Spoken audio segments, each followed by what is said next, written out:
specialized guns, close quarters battle weapons, big bore revolvers, beyond the basic battery. That's what we're going to talk about today.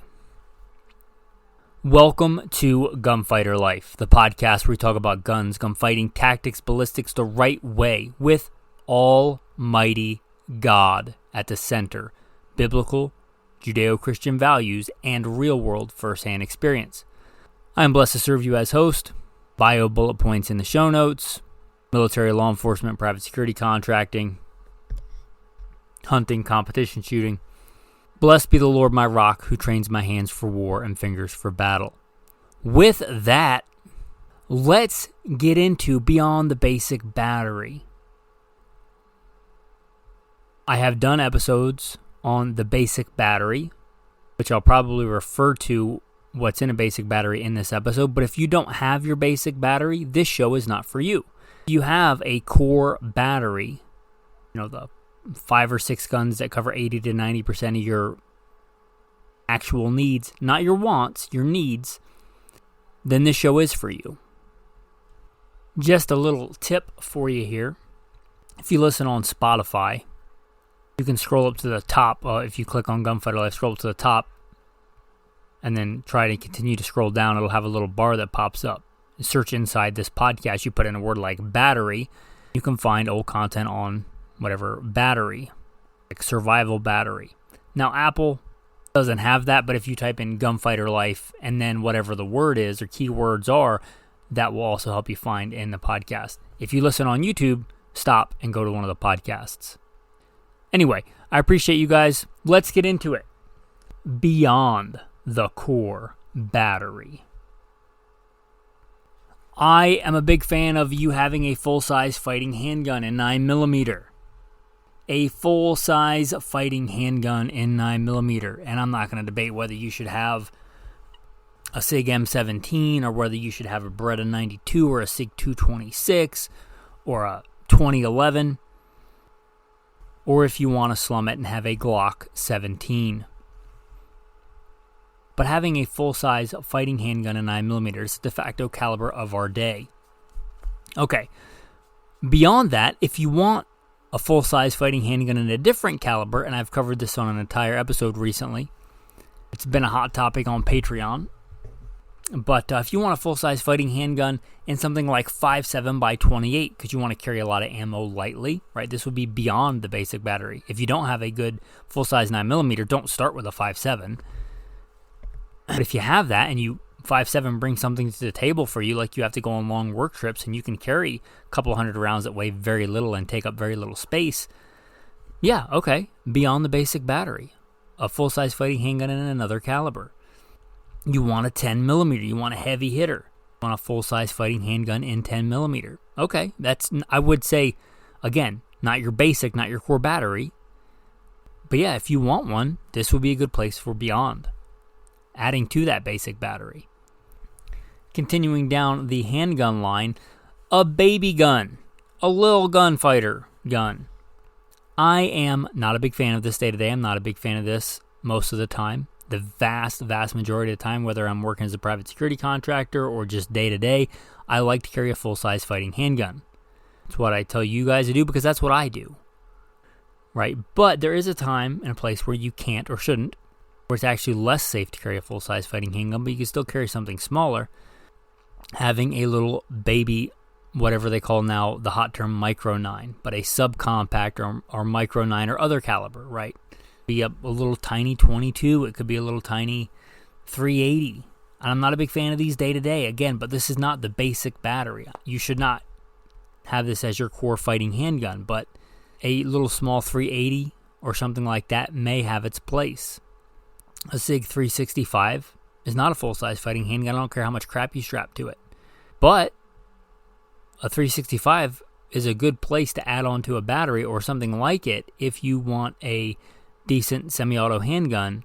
It's much smaller than your day-to-day carry gun. So a micro baby handgun, whatever you want to call it. It doesn't have to be 9mm. It could be 380 and it could be 22. The next one, let's switch over to hunting. How about a Varmint rifle? I'm going to tell you that if it's not part of your basic battery, a 243 for most people would be a fantastic addition to a core battery, especially like a youth model small 243, even if you're a 6'5" guy. Right? Still a youth 243. You can still shoot a youth 243. And guess what? A lot of other people can shoot a youth 243. So hopefully if you're into hunting and stuff like that, you can get somebody else into hunting. It's a great rifle to get somebody else into hunting. Also, it's a great rifle to have because 243 is a fantastic crossover caliber. Say you're just going out, checking fences or just scouting an area. That light handy 243 youth model, they're generally pretty affordable. There's a lot of different models, light, handy. You're going out thinking maybe I'll see a coyote. Maybe I'll see a feral hog depending on where you live. But maybe it's legal you weren't expecting to see it, but maybe you see the buck of your life. Having a 243 around is pretty nice. When I was a professional hunter and guide, one of the most common weapons among guides was a 243. Why? This very purpose, right? This very kind of idea. A 243. And I'm going to specify youth model, but it doesn't have to be a youth model, but a light, handy 243. Just a practical optic on it. It doesn't have to be a sniper rifle. It doesn't have to be a 1,000-yard, obese, heavy, giant scope gun. Just a classic 243. If that's not part of your core battery hunting rifle, your core battery is, a 308 or a 270, you might want to add on to it with a 243. Again, it's a good crossover caliber, and it's a good backup, right? If something happens to your main deer hunting rifle, I would not be upset to go hunting with a 243. If you want to take a niece or a nephew, son or a daughter, wife, whatever, you have it, and it's set up and it works. That's a good addition, and it's a good varmint rifle too.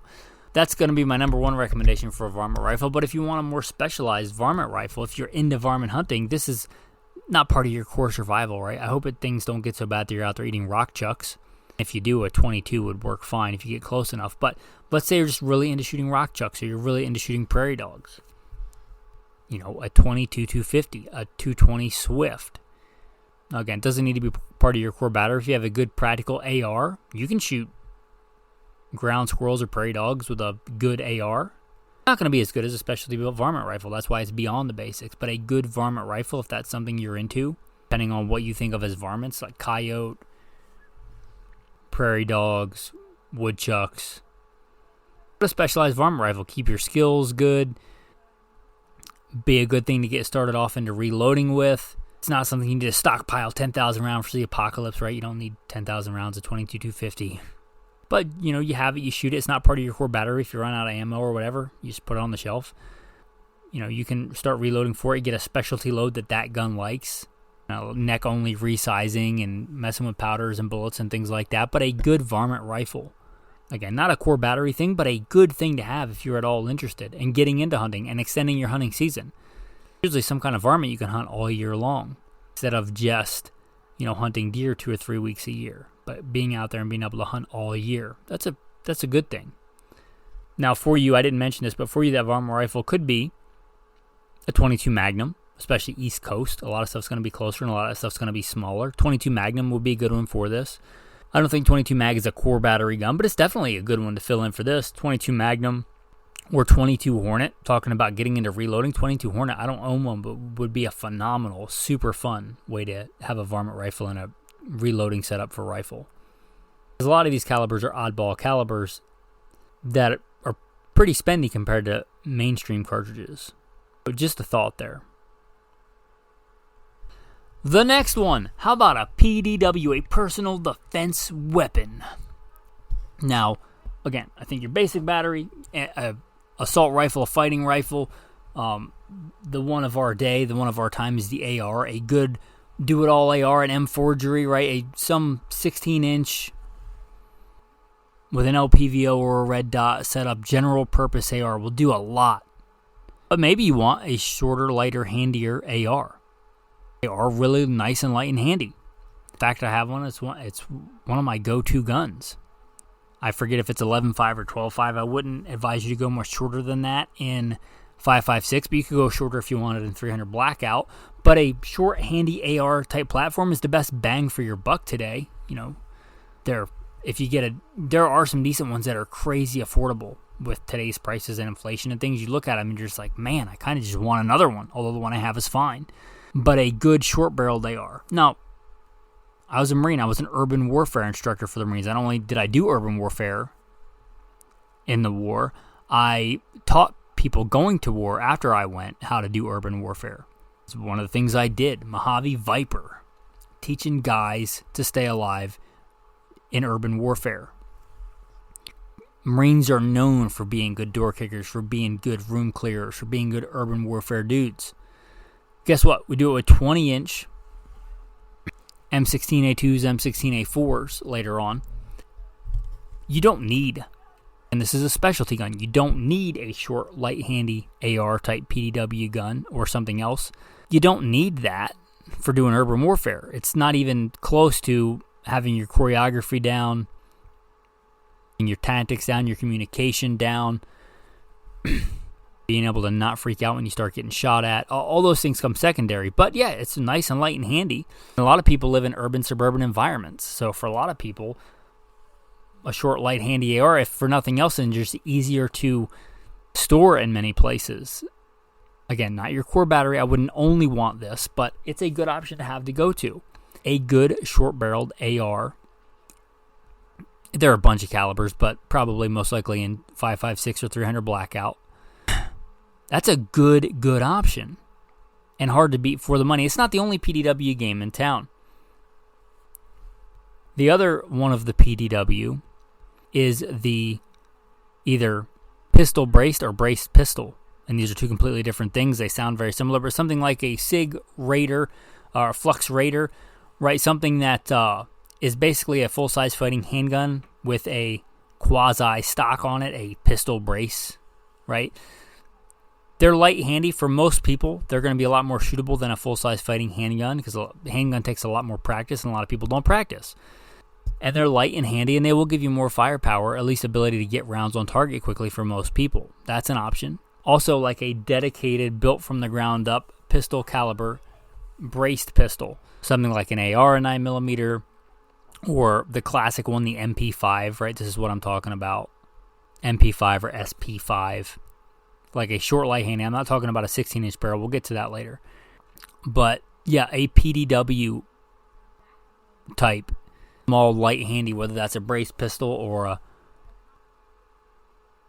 PDW with a pistol brace on it. Right, these are, again, not a core battery. I wouldn't want my, this is my only fighting long gun that I have, right? This is not what I want. But it's a good add-on to a basic battery. So something you may consider doing or looking at. A small, light, handy PDW type pistol caliber gun. All right, let's get into the PCC. Pistol caliber carbines, and I'm talking like a larger than a PDW type. I don't even own one of these, right? Maybe I will own something like this because, again, my core battery is built. I'm looking at stuff. A lot of people think these are so good and so great. I don't think they are. In general, a lot of these weigh as much as the AR-15 that we talked about, and I'm not the biggest fan of the AR-15. It's just hard to beat on today's market. I'm a realist. I've had catastrophic failures with ARs. I know AR's weaknesses. We've had 70 years of development on the AR-15. It's a classic. It came out in the 1950s. It's as classic as a 1950 Chevy. It's not new. A lot of the kinks have been worked out. And if you know the weaknesses, you can kind of work around those. And a lot of those have been worked around. It's not my favorite, but it's hard to beat. But a lot of these weigh as much as an AR-15. And I don't care what you think is. I don't care if you think it's 45 ACP. 45 ACP, it's a good pistol round. It's not an intermediate rifle round. It's not a 5.56. It's not anything like that. It's not a 7.62 by 39, right? So the PCCs, I generally stay away from them because they generally are as big and weigh as much as something that's much more powerful. And a lot of them, the cheaper ones that people like to get, are straight blowback, which means there's really no delay mechanism. The way they work, and they work cheaply, is they just have a big, heavy reciprocating bolt, which means they're less powerful, but they tend to feel like they have more recoil because you have a giant apparatus slamming back and forth. And they're not going to be, you're talking 9mm or 45 ACP, you're not going to have a ton of recoil. You'll likely have as much or more than you will with a 5.56. And I'm not saying the 5.56 is the latest, greatest round, but if I'm going to a battlefield, I'll take 5.56 over 9mm all day long in a long gun. Nobody arms their mainline infantry with PCCs. There's a reason, right? But again, this is beyond the basic battery. If you want one because you want to train with a similar gun in 9mm, for whatever reason you don't want to go the 22 route, a PCC. Ammunition is more affordable.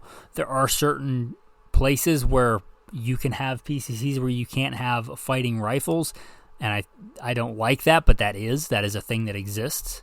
And again, not part of your core battery, but a PCC, they can be very affordable, can be a lot of fun to shoot. So maybe just those reasons alone, affordability.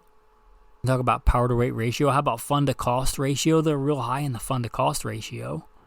I would argue not as good as a 22 long rifle, but you probably already have one of those in your core battery. If you just want a fun gun to go out and shoot, a lot of guys just like to go out and coalesce around a shooting range and just talk crap, and they don't actually have any plans or training, or just go out and like plink, basically.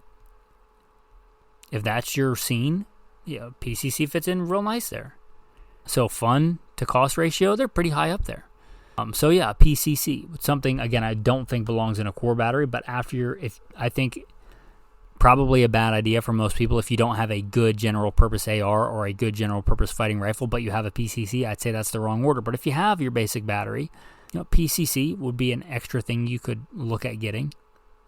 Let's talk about one that's going to make a lot of dudes happy. I originally put big bore revolver, but I'm going to put in big bore or magnum revolver, but like a full-size revolver. Before we get into this next section, I hope that you will consider supporting the podcast. Patrons get a lot of cool content. Get a lot of content early, they get a lot of content ad-free, but they get a lot of content that you're just never going to get if you're not a patron. If you consider this content valuable, if you want to support a small business, American, veteran-owned, I would appreciate your help. Running the podcast isn't free, and I doubt you ask other people to work for you for free. I'm not asking for a lot. The patrons give between $5 and $20 a month. If it's your first time listening, don't worry about it. If you're a regular listener, right, I'm not supported by Big Camo or some ammo company or gun company. I don't do any of that. I've turned down sponsors because you shall take no bribe. A bribe blinds the eyes of the wise and twists the words of the righteous. I'm not getting free stuff and then telling you to buy it and spend your hard-earned money on it. I'm not one of these big companies that used to be podcasting was for the little guy. Now it's all these big companies and corporations putting out podcasts. They got a ton of budget to their podcasts out there. Like a lot of other things, it's pay to play. So again, consider supporting the podcast. If you think that the content that I give you is valuable at, let's say, $5 a month, if you've heretofore considered it, I'm trying to put this in the middle so that while you're listening, you can do it. You can scroll down, hit the Patreon link, at least consider it. You can scroll through it and see what's there. A lot of that stuff you won't be able to see or listen to because it's for patrons, but you can get the idea of stuff that's on there. There's a lot of stuff on Patreon. I don't want you to just give. I want you to give and get more in return. Consider that. Also consider sharing the podcast. This will cost you nothing. A little bit of time. But if you're listening to this podcast or one you've listened to recently on Gunfighter Life, and you're like, oh, Jim Bob, I really like this one. Well, send it to him. Because I'm not one of these big corporate podcasts. You pull up something or search something, I'm probably not the first search result you get unless it's an exact thing. So share it. Send it to somebody. It's not going to cost you anything except a few moments of your time. Consider sharing the podcast to get it out there. And again, consider scrolling down to that Patreon link. Okay, back to the content. Something like a 44 Magnum, that'd be a classic. Something like a 454 Casull, which is what I have. I'm blessed to have. Not a basic battery gun. I don't care what Dirty Harry does, right? That's a fantasy. That you're not probably not EDCing day to day a 454 Casull. And if you are, you're probably doing it just because you think it's cool, not because you actually believe it's practical. But there may be a place for them. One, you just like big bore revolvers and you want to shoot them. You like handgun hunting, which is something I really, really like. Now, you don't need a Magnum handgun to handgun hunt. I've taken a bunch of deer, more than I can remember, with 9mm, 45, even the horrible 40 Smith & Wesson. Even that will kill a deer. I've killed a lot of deer like that. I do it for the challenge. I do it to get more actual dynamic training with my general go-to carry gun. But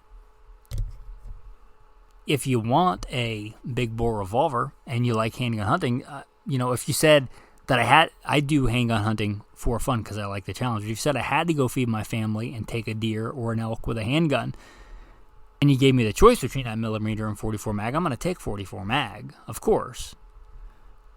But a big bore revolver. They're big, they're heavy, they got a lot of firepower, round per round. I'm going to throw in there Magnum revolver. 357 Magnum, right? I'm not talking about like a small, sleek carry gun. A lot of guys still carry revolvers, but a bigger one than it, like a full size, like a large frame. A lot of guys, for whatever reason, just love revolvers, and they're just going to carry a revolver. Maybe you carry one day to day. Maybe you want a bigger one for whatever reason in your truck, in your car, and you're just a revolver guy, and that's all you really care about. You're not going to carry an AR in your truck. You're not going to carry a shotgun in your truck. It's just not you, but maybe you have a bigger, full size, either big bore revolver or like a 8-shot 357 Magnum, like a big frame Magnum. Okay, yeah, it's better than nothing. Like a lot of these big fighting, large frame guns, right? They're 8-shot 357 Magnums. Now, is that like the 26 rounds of my 2011 or the 18 rounds of my go-to carry 226? No, but 8 is more than 6. So if you're going to have something in your car, you're not going to carry it on you because these are big, heavy guns, right? A big bore revolver or a Magnum revolver, I think, makes a lot of sense and beyond the basic battery. Another one, a 1911. Are you an American? Are you red-blooded? Well, a 1911 might belong in your beyond the basic battery. Now, I talked about having a full-size fighting handgun, a 9mm, generally your go-to. But as a backup, as a beyond the basic battery, if you have a good actual Colt, not some cheap Turk nasty clone or whatever, unless you just want it for a range toy, but a good Colt or something comparable, something like a Ruger, which is pretty good for the money, a Ruger American-made S.R. 1911. Right, if you said, you can't take a 9mm today, you have to carry, oh no, I have to carry a 1911? Oh, poor me, right? It's still a fantastic gun. It has stood the test of time. Not my general go-to day-to-day, but again, if you said, today you got to carry a 1911, like, oh, shucks, right? I don't care. Now, I don't generally day-to-day, but again, if you said that I had to, and if you're building out your basic battery, something like a 1911 45 ACP, that's a good way to go. It's a good extra gun to have. It's a good stand-in for a fighting handgun, right? It is a fighting handgun, and it's a good one. Again, I'm not saying you should carry it over a SIG 226 Legion or a 2011, but man, a good 1911, hard to beat. Hard to not recommend that for a beyond your basic battery. A good American-made 1911. 45 ACP, you don't have to. You could go 9mm or you could go 10mm. Like, I'm not into big bore revolvers. I want something a little bit more powerful. I like 45, but I like 10 better. I'm going to get a 1911. Right, a 1911 and 10mm. A Colt Delta Elite or something like it. A good American one. Yeah, that would be a good beyond the basic battery. And to conclude, got to make a lot of people happy. A J-frame revolver. A J-frame revolver or a short or something similar, right? You know, the Ruger LCR or LCRX. A little lightweight, snubby. My number one recommendation is going to be 38 Special 357 Magnum. I'm going to tell you most of the time, even if it takes 357 Magnum, carry it with 38 Special. Just your shootability, your power to weight ratio. But yeah, just a J-frame, classic J-frame. I would encourage you to look at a lightweight one just for carryability. This should not be your go-to carry gun. This should not be your go-to fighting handgun, right? And we talked about having a small semi-auto. I want to go that way first. You might want to go Smith & Wesson J-frame first. I've had a lot of small semi-autos. I don't own really any today. Really micro, small. I have a compact. You consider a compact 22. My wife's carry gun. But like as far as like sub-compact semi-autos, I don't. But I have 2 J-frames. And I have tried many other small semi-auto platforms to replace them. A J-frame is a really good ultralight carry. An airweight, a featherweight, the Scandiums, they're super lightweight. You got 5 rounds of 38 Special or 38 Special Plus P or even 357 Magnum. It's not great, but it's pretty good for a small pocket gun, and the fact that they're round and the fact that They're lightweight. They just seem to carry in a pocket really well. Revolvers have their own advantages. I don't think they're as reliable as people think they are. Somebody who knows that revolvers break, right? But a good J-frame is good to have. I don't generally carry a backup gun day to day, but sometimes working the street when I was L.A.P.D, I would. That's what it was, a J-frame. A good backup gun. A good thing to keep in the center console of the car, because you normally carry I would argue, a better fighting gun, like a full-size fighting handgun, but you're going somewhere and you just can't take that, or it's just not practical, so you want a pocket gun. You're going to be taking your shirt on and off or whatever it is. You throw that J-frame in the pocket. They're just really hard to beat. They're not easy to shoot. I'm not recommending this for a beginner. I'm not recommending this for a lady that's not into guns. I think those are horrible recommendations. But I think if you're building out your beyond your core battery, a J-frame or something like it, right? The Ruger LCR, LCRX. Yeah, they have them in 5mm. They have them in the 320, the 32 calibers, 327s. But probably just go with a 38 Special or 357 Magnum. But a little snub-nosed 38 is hard to beat for an ultralight, really small, discreet carry. And there's a bunch of other guns I can mention, but I think that's pretty good for beyond the basic battery. So again, if you have your core battery built and you're looking at other places to go, other guns to get, hopefully this gave you a pretty decent idea of things you can look at. I appreciate you guys. I appreciate all that you do. Now, if you're a hardcore revolver guy, you know all this stuff, but if you're not and you're getting into revolvers, so, a lot of people today don't even consider revolvers. Two ways, well, there's more than two ways to skin this cat, but two main ways that people carry reloads are speed loaders, which are big kind of cylinder things that hold the rounds in the orientation they go in the cylinder. They have some kind of locking mechanism. You push them in, they release the rounds. It's still glacially slow compared to a magazine reload in a modern semi-auto, but it's a lot faster than some other options. Another option is a speed strip. Going back to that ultralight carry, those speed strips are really nice because they keep the rounds oriented correctly in your pocket. Keep them in a line. You can grab them all at once. And glacially slow compared to a mag reload, or even a speed loader, but a lot easier to carry, and they're a lot better than trying to grab loose rounds out of your pocket. Speed strips, I think, are a good pairing if you're going to carry a J-frame from time to time. You consider they're cheap, right? Like usually just rubber. You may consider having a speed strip or two in the other pocket. That's your tactical tip of the day, your tactical verse of the day. I don't know how many times I've read Romans, but it seems like every time I read it, it gets better. If God is for us, who can be against us? Who did not spare his own son, but delivered him up for us all? How shall he not with him also freely give us all things? Who shall bring a charge against God's elect? It is God who justifies. My comments. What a fantastic book and what a fantastic passage. If God justifies you, who can condemn you? Is not God the most powerful, more powerful than everything else put together? Is he not omnipresent, omnipotent, all-powerful above all things? Well, if he justifies you, who can condemn you? Nothing. Not even yourself, which is often our biggest thing. We condemn ourselves. But Christ died to set you free. Thanks for listening, and have a blessed day.